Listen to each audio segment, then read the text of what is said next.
Hello everyone, आज हम सियाहत इस चैप्टर के क्वेश्चन एंड आंसर्स डिस्कस करेंगे। सियाहत ये चैप्टर जो है 9th क्लास के ज्योग्राफी का लास्ट चैप्टर है और ये बहुत ही ज़्यादा आसान है। इसमें जो है सियाहत के मकासद, सियाहत की किस्में और उसकी अहमियत बयान की गई है। सो आज जो है हम बेसिकली इस वीडियो में इसके क्वेश्चन एंड आंसर्स कंप्लीट करेंगे। अगर आपको हमारे वीडियोस पसंद आ रहे हैं तो प्लीज़ हमारे चैनल को सब्सक्राइब कीजिए, लाइक कीजिए और शेयर कीजिए। सो आइए इसकी मश्क की शुरुआत करते हैं। अब यहाँ पर सबसे पहले सवाल नंबर 1 में दिया गया है कि दर्ज झैल बयानात की मदद से सियाहत को पहचानिए। सो नीचे आपको कुछ बयानात दिए गए हैं, आपको पहचानना है कि किस किस्म की सियाहत है। सो इसमें अलीफ है कि माया तहजीब की फ़न तामीर की खुसूसियात जानने के लिए शाकिब मेक्सिको की सैर कराए। अब मेक्सिको जो है आउट ऑफ इंडिया, इंडिया के बाहर है, इसीलिए हम इसे क्या कहेंगे, गैर मुल्की सियाहत। ठीक है। अब इसके बाद बे दिया गया है गोवा कार्निवल देखने के लिए पुर्तगाली सैयाह गोवा आए थे, तो ये भी जो है गैर मुल्की सियाहत हुई।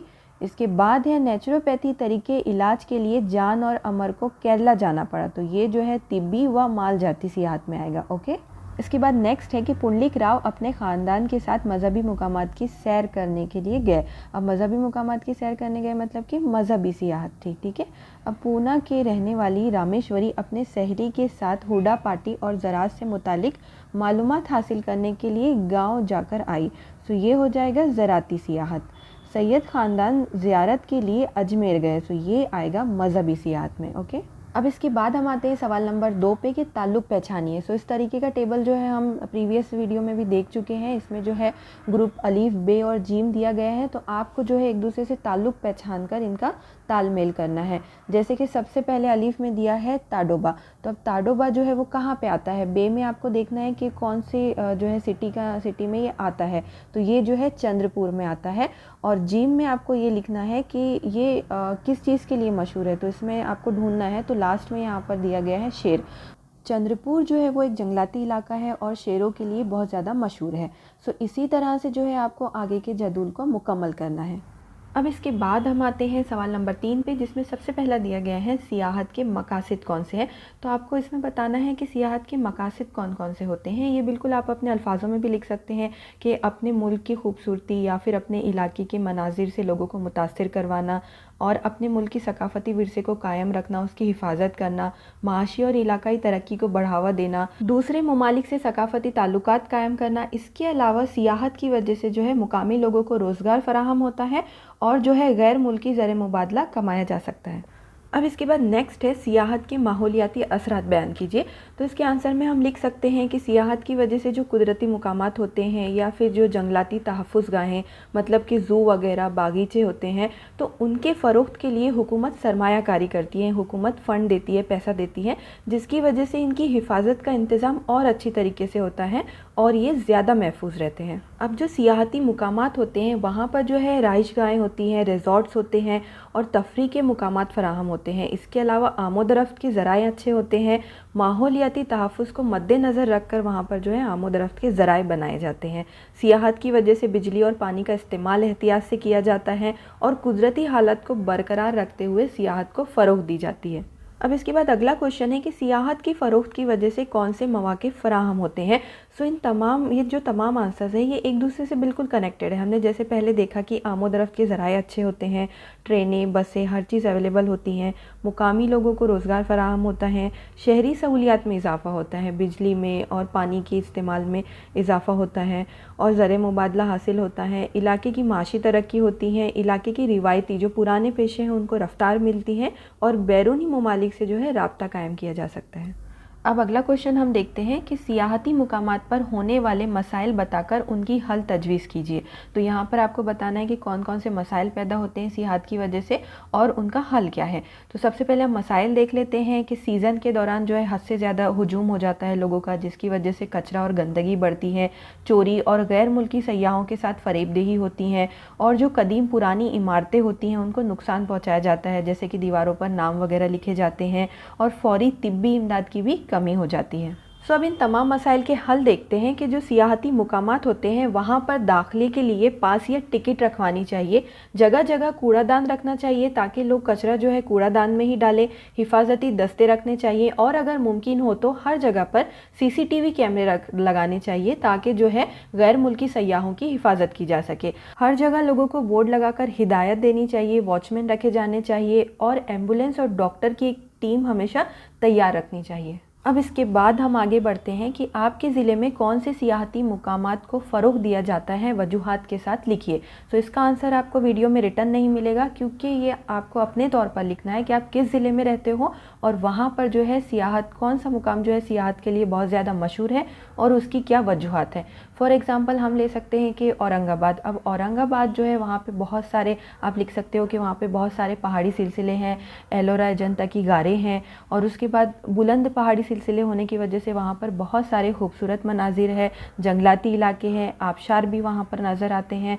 ठीक है, तो इस तरह से जो है आप अपना आंसर बना सकते हैं। इसके बाद अगला क्वेश्चन दिया गया है कि सियाहत की वजह से मुकामी लोगों को रोज़गार मिलता है, वजाहत कीजिए।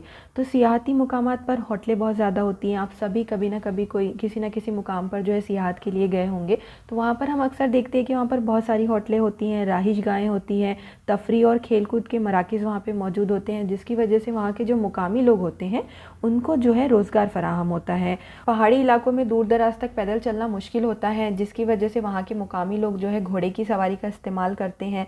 मुकामी लोगों के ज़रिए बनाई गई अशिया, मसलन लकड़ी के खिलौने, चटाई, आराइशी अशिया वगैरह जो है बड़े पैमाने पर ज़्यादा कीमत में ख़रीदी जाती हैं। सयाहों की रहनुमाई के लिए लोग जो है गाइड का पेशा इख्तियार कर लेते हैं। मुख्तलिफ़ पॉइंट तक कम वक्त में पहुँचाने के लिए बहुत सारी टैक्सियाँ चलने लगती हैं। ठीक है, अब इसके बाद हम आगे बढ़ते हैं सवाल नंबर 4 पे कि सियाहती मुकामात पर सयाहों की रहनुमाई के लिए हिदायती तख्ता तैयार कीजिए। सो इस चैप्टर के तकरीबन आंसर जो है आपको अपने अल्फाजों में लिखने हैं कि आप जब सियाहत के लिए कहीं जाते हैं तो आप देखते हैं कि एक बोर्ड पर कुछ हिदायतें लिखी होती हैं, तो उसके मुताबिक जो है आपको यहाँ पर अपना आंसर लिखना है। यहाँ पर चंद पॉइंट दिए गए हैं कि आप ये लिख सकते हो कि ये मुकाम आपका जो है कौमी विरसा है, इसकी हिफाजत करना आपकी ज़िम्मेदारी है, या फिर जो है अपने सामान की हिफाजत खुद कीजिए। दीवारों पर किसी किस्म के पैगाम या नाम ना लिखें, बुलंद आवाज़ में रेडियो या टेप या मोबाइल ना बजाएं, ख़तरनाक मुकामात पर सेल्फ़ी ना लें, जानवर, फलों, पौधों वगैरह की हिफाजत करें। इसके अलावा समंदर के गहरे पानी में उतरने और तैरने से बचें वगैरह वगैरह। अब इसके बाद हम सवाल नंबर 6 देखते हैं कि महाराष्ट्र के दिए हुए सियाहती मुकामात के नक्शे की मदद से दर्ज झेल सवालात के जवाब लिखिए। तो यहाँ पर जो है महाराष्ट्र का नक्शा दिया गया है जिसमें जो है सियाहती मुकामात बताए गए हैं, तो आपको जो है मंदरजा झेल सवालात के जवाब देने हैं। इसमें अलीफ दिया गया है कि गर्म पानी के झरनों वाले मुकामात की फहरिस्त बनाइए और इनके महले वकू की वजूहात बताइए। सो यहाँ पर आप नक्शे में देख पा रहे होंगे कि सह्याद्री के दामन में जो कोकन का इलाका है वहाँ पे जो है वज्रेश्वरी और उन्होरले जैसे जो है गर्म पानी के चश्मे हैं। इसके अलावा अगर आप मशरकी महाराष्ट्र में देखेंगे तो यहाँ पे जो है सतपुड़ा पहाड़ के पास अनूपदेव है जो कि गर्म पानी का झरना है, और मशरकी महाराष्ट्र में कापेश्वर और इनकेश्वर जो है गर्म पानी के झरने हैं। इसके अलावा जो है महाराष्ट्र की पूरी सतह मुर्तफ़ा एक फवारा नुमा है, ये आतिशफ़िशा की वजह से वजूद में आई है। यहाँ पर जो है गर्म पानी के छोटे छोटे झरने हर जगह पाए जाते हैं। अब यहाँ पर पाया जाने वाला जो पानी है वो चट्टानों में मौजूद गर्मी की वजह से जो है गर्म हो गया है। अब इसके बाद बे दिया गया है कि आमो दरफ्त का रास्ता और सियाहती मुकामात का इर्तिका, इन दोनों का आपसी ताल्लुक़ कौन कौन से मुकामात पर नज़र आता है। तो इसके आंसर में बताया गया है कि महाराष्ट्र के तकरीबन सभी तारीखी मुकामात पर आमो दरफ्त के तरक्की याफ्ता रास्ते नज़र आते हैं। यहाँ पर एग्जाम्पल में लोनावला दिया गया है कि लोनावला में जो है मुंबई, पूना, बेंगलोर, शाहरा और मुंबई पूना रेलवे लाइन है। मुंबई से बेहतरीन तरीके से सड़कों से जुड़ा होने की वजह से यहाँ पर गर्मियों में और बारिश में जो है सयाहों की बड़ा हुजूम पाया जाता है। इसके अलावा जो है महाबलेश्वर, पंचगनी सड़कों के ज़रिए दीगर इलाके से जुड़े होने की वजह से सियाहत के लिए मशहूर मरकज़ बन चुके हैं। ठीक है, अब इसके बाद हम सवाल नंबर 2 का अलीफ डिस्कस कर लेते हैं, जिसमें दिया गया था कि मजहबी और सकाफ़ती सियाहत के दरमियान फ़र्क वाज़े कीजिए। तो यहाँ पर आपको यह आंसर अपने तौर पर लिखना है कि मजहबी सियाहत क्या होती है। तो जो सियाहत जो है मुक़द्दस मुकामात पे की जाती है उसे हम मजहबी सियाहत कहेंगे। इसमें आप जो है चंद मजहबी मुकामात के नाम लिख सकते हैं जैसे कि अजमेर, रामेश्वरी, अमृतसर वगैरह। और ये जो सियाहत होती है, मज़हबी सियाहत, ये जो है एक मखसूस मुकाम तक ही की जाती है। ठीक है, अब आते हैं हम सकाफ़ती सियाहत पर। तो सकाफ़ती सियाहत मतलब कि जो सकाफ़ती विरसे को देखने के लिए, आपकी तहज़ीब, आपके कल्चर को देखने के लिए जो सियाहत की जाती है, उसे हम जो है सकाफ़ती सियाहत कहेंगे। इसमें भी आप चंद मुकामात के नाम लिख सकते हैं, जैसे अजमेर, औरंगाबाद वगैरह, और इसमें जो है मुख्तलिफ़ मुकामात की सैर की जाती है। ठीक है, यहाँ पर इस चैप्टर के क्वेश्चन एंड आंसर्स कंप्लीट होते हैं। So thanks for watching the today's video.